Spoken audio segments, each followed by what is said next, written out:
Muito bem, querido ouvinte, para a gente entrar no tema de hoje, você é daquelas pessoas que tem muita iniciativa, mas não termina nada?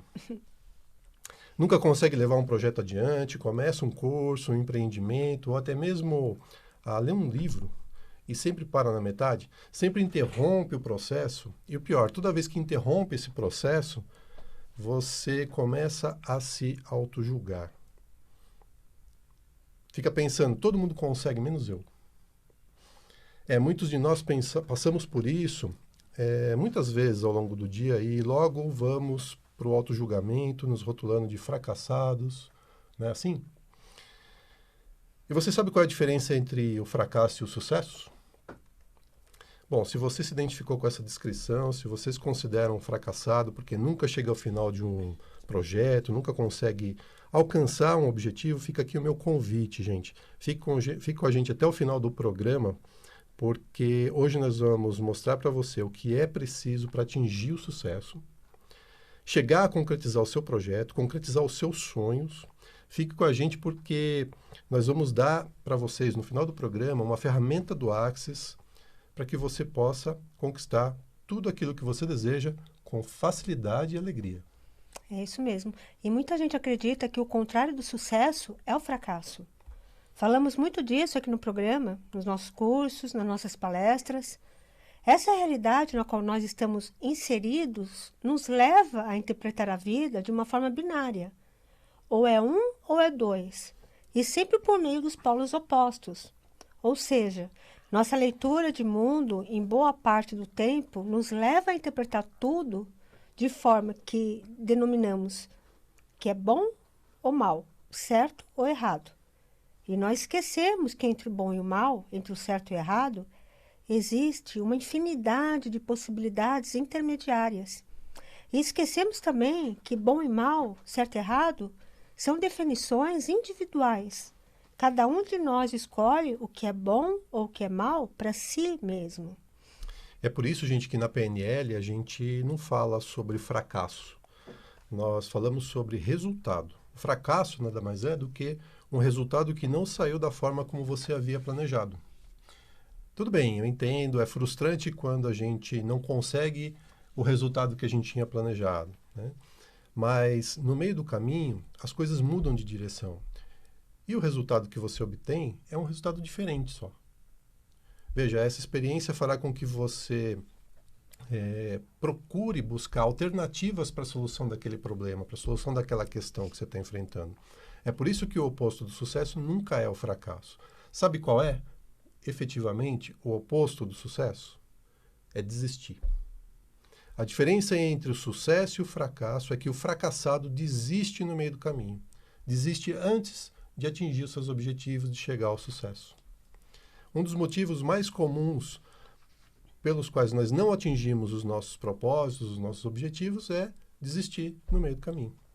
No livro Quem Pensa Enriquece, de Napoleão Hill, há um caso verídico que aconteceu durante a febre do ouro nos Estados Unidos, lá atrás, nos anos 1800. Ele conta que dois homens foram ao oeste americano em busca do seu sonho de enriquecer com o garimpo de ouro. Após semanas de trabalho usando apenas pás e picaretas, eles descobriram uma mina de ouro.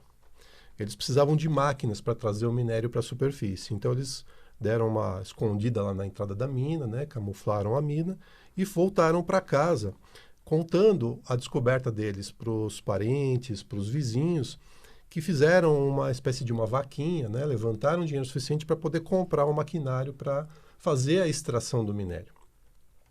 Então eles compraram esse maquinário, voltaram para a mina, colocaram o maquinário para funcionar e então eles extraíram um primeiro lote de ouro que foi enviado para a fundição. E a avaliação que eles receberam, né, desses técnicos sobre a qualidade do ouro que eles haviam extraído era de que eles tinham descoberto uma das mais valiosas minas daquela região. E aí eles já pensaram, né, com algumas cargas a mais de ouro, a gente consegue pagar todas as dívidas que a gente contraiu para comprar o maquinário e aí a gente vai começar a enriquecer. Só que aconteceu que as máquinas pararam de encontrar ouro.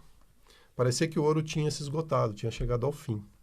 Eles continuaram a perfurar, tentando desesperadamente encontrar aquele veio de ouro que havia se perdido, mas eles não conseguiram. E aí eles resolveram o quê? Desistir. Venderam um maquinário para um negociante de ferro velho, olha só, e voltaram frustrados para casa. O dono do ferro velho chamou um engenheiro para analisar a mina, para que ele pudesse fazer um exame mais minucioso e alguns cálculos para entender exatamente o que aconteceu. E, pelos cálculos desse técnico, ele chegou à conclusão de que os dois rapazes tinham parado de perfurar a 1 metro, gente, a 1 metro de distância do ouro. O Napoleon Hill conclui essa história dizendo exatamente o seguinte, abre aspas para ele: o homem do ferro velho retirou milhões de dólares em minério da mina porque foi suficientemente esperto para procurar o conselho de um perito antes de desistir. Pois é. A maioria das pessoas param diante do primeiro obstáculo, diante da primeira adversidade, ou o que é pior, diante da primeira dúvida. E nós já falamos aqui que a dúvida, né, na filosofia do Access Consciousness, nada mais é que um implante distrator, que aparece na sua vida apenas para te tirar o sagrado direito de fazer escolhas. A dúvida surge para te distrair dos seus objetivos. Muitas vezes não precisa acontecer nada, nenhum evento externo para você desistir. Basta você começar a pensar. Gary Douglas, criador do Access Consciousness, sempre diz, se você está pensando, você está fedendo. Nossa mente só vai te mostrar aquilo que nós aprendemos ao longo da vida. E o que aprendemos ao longo da vida? Uma quantidade absurda de limitação, que faz com que a gente permaneça no lugar do auto-julgamento, da crítica, da desconfiança, do pessimismo. Infelizmente, nós aprendemos assim. Gente, a gente tem crença limitante em relação a tudo. A gente tem crença limitante em relação a dinheiro, a gente tem crença limitante em relação a relacionamento, a gente tem crença limitante em relação a prosperidade, a gente tem crença limitante em relação à felicidade. Olha, a gente vai, a lista não tem fim. E a maioria de nós está identificada com a voz de dentro da própria cabeça. Tem um fluxo incessante de pensamentos involuntário, compulsivo e até obsessivo, acompanhados das emoções que esses pensamentos despertam. Dá até para afirmar que nós estamos, entre aspas, possuídos pela mente. Quando nós estamos inconscientes disso, acreditamos que nós somos o que pensamos. É o que o Eckhart Tolle fala, chama de mente egóica. E quando o pensamento, ou melhor, o conteúdo da mente é condicionado pelo passado, pela nossa formação, pela nossa cultura, pelos nossos familiares e por aí vai. Gente, são padrões reativos e repetitivos que fazem com que, mais cedo ou mais tarde, a gente desista.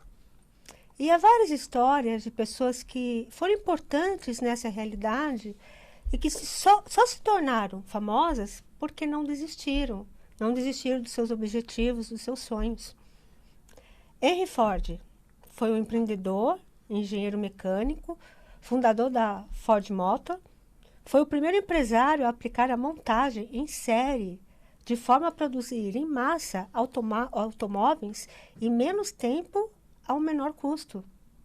Ele foi o mestre em massa, ele foi o mestre da persistência, pois antes de ser bem-sucedido, ele foi à falência, Henry Ford foi à falência, antes de se tornar bem-sucedido, 5 vezes. É isso mesmo, 5 vezes. Aliás, até ele chegar ao topo, ele foi alvo constante de chacota.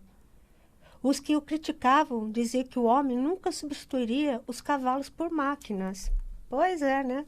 Enganaram-se feio. Então, ele não deu importância para as críticas.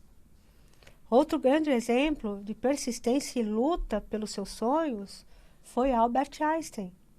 Muita gente não sabe, mas o maior gênio do século XX era considerado um mau aluno e completamente inútil por seus professores da universidade. Olha isso, gente. Einstein começou a falar aos 4 anos de idade. Aprendeu a ler aos 7 anos. Um dos seus professores primários chegou a dizer aos seus pais que ele era uma criança com mentalidade lenta e que ele teria muita dificuldade em aprender alguma coisa. E mesmo assim, totalmente desacreditado por seus professores e até mesmo alguns familiares, Einstein não desistiu. E a sua incansável persistência o levou a conquistar o Prêmio Nobel da Física em 1921, além de ser consagrado o mais memorável físico de todos os tempos. E veja novamente, Einstein não acreditou naquilo que as pessoas queriam que ele se tornasse. Ele não aceitou os sótros e conclusões, né, de outras pessoas, como que ele era uma criança que jamais aprenderia alguma coisa. E a J.K. Rowling? Vocês já ouviram falar na J.K. Rowling? Bom, você pode ser que nunca tenha ouvido falar no nome dela, mas seguramente no bruxinho Harry Potter você já ouviu falar. Ela é a autora desses livros, né? A escritora das histórias do bruxinho Harry Potter passou fome, gente. Teve depressão depois de um divórcio. Ela escrevia os livros em bares, enquanto a filhinha dela dormia num cesto de nenê. Ser escritora era o seu maior sonho. No entanto, várias editoras recusaram o livro e só após 7 anos, gente, ela conseguiu ter o primeiro livro do Harry Potter publicado. Ela não imaginava que seus livros seriam best-sellers, mas hoje a J.K. Rowling é uma das pessoas mais famosas e ricas do mundo. Ou seja, ela não entrou no autojulgamento acreditando que era uma péssima escritora só porque ela foi recusada durante 7 anos. Ela persistiu atrás do seu sonho. Outro exemplo, Walt Disney. Walt Disney foi demitido no início da sua carreira de um emprego que tinha como cartunista em um jornal, sob a alegação de que ele não tinha criatividade. Quando ele teve o seu primeiro estúdio, o estúdio faliu. Quando ele tentou, junto aos estúdios da MGM, vender a ideia do Mickey, né, do rato Mickey, ele foi recusado porque disseram que um rato poderia assustar as mulheres. Veja que loucura, gente. O Walt Disney não tinha criatividade. Pois é, ele não ouviu as críticas, os julgamentos, ele sabia quem ele era e persistiu nos seus sonhos. Bom, gente, a essa altura já deu para perceber que existe uma coisa que une a história de toda essa gente, né? Essas e muitas outras, a persistência. E o que é persistência, então? Qual é a relação entre a persistência e a resistência? Qual é a diferença entre persistência e insistência? Como identificar a insistência e a persistência? Bom, primeiro vamos definir claramente o que é persistir. O que é persistência? Persistência é aquele ímpeto que te faz continuar caminhando na direção dos seus objetivos.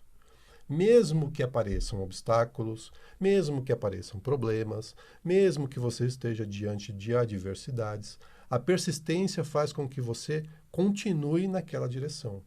Você persiste quando você sabe, você sente e acredita no seu ser e recebe os obstáculos da vida sem julgamento e sem pré-definição.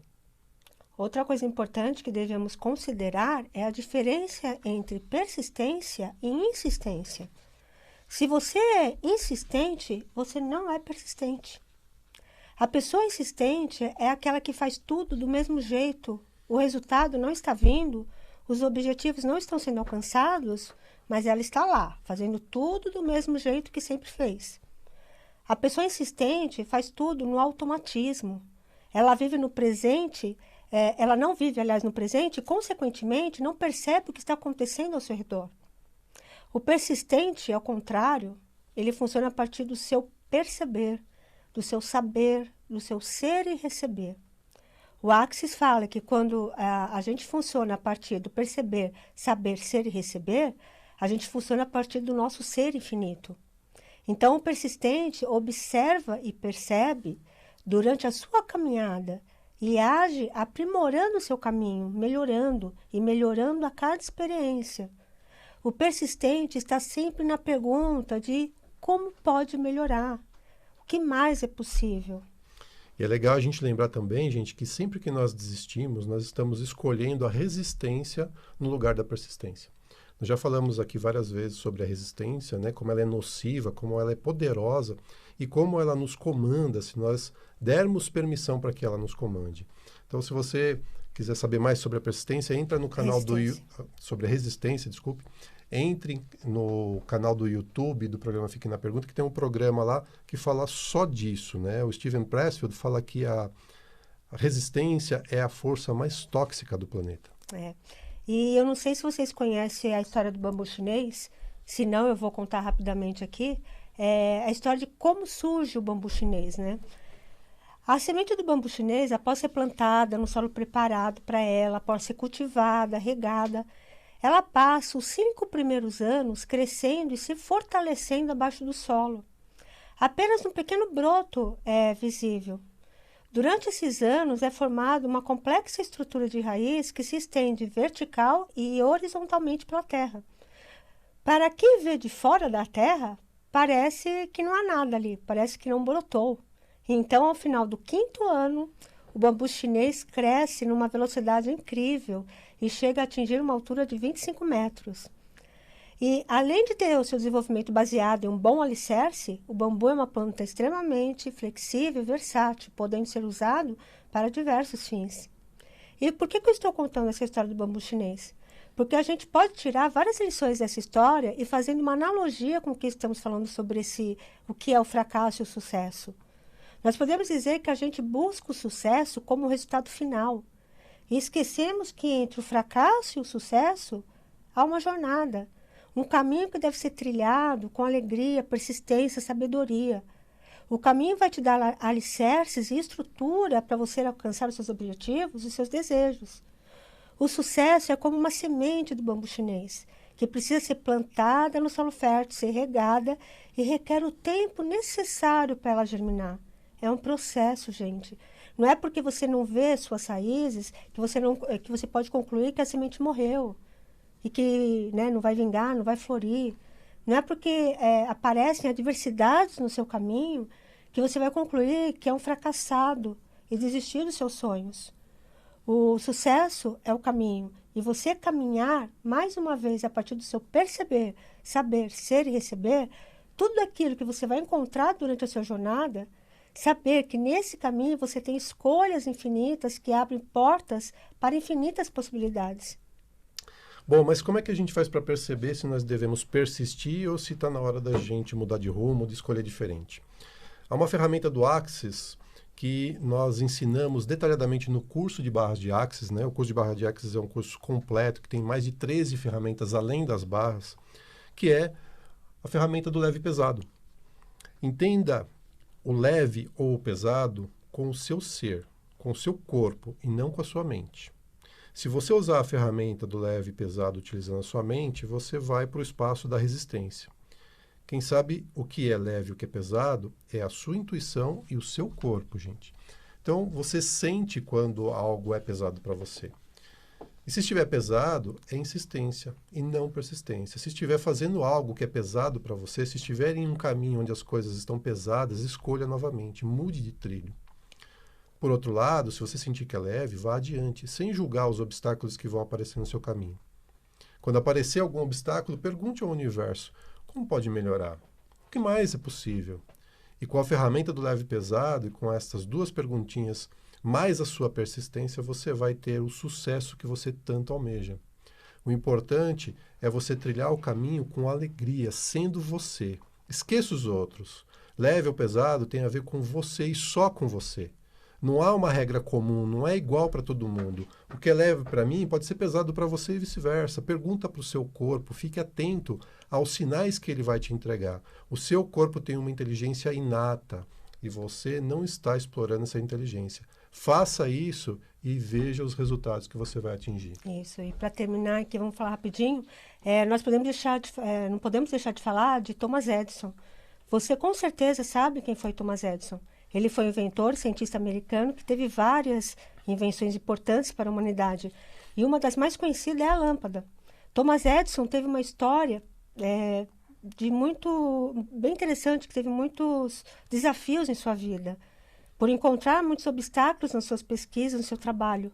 E, na verdade, muitos desses obstáculos vividos por Thomas Edison em suas pesquisas fizeram com que ele encontrasse outros resultados e, consequentemente, descobrisse outras invenções. E é por isso que ele é autor, além da lâmpada, de várias invenções. E ele nos deixou várias lições. Dentre elas, eu quero passar 2 famosas frases ditas por Thomas Edison.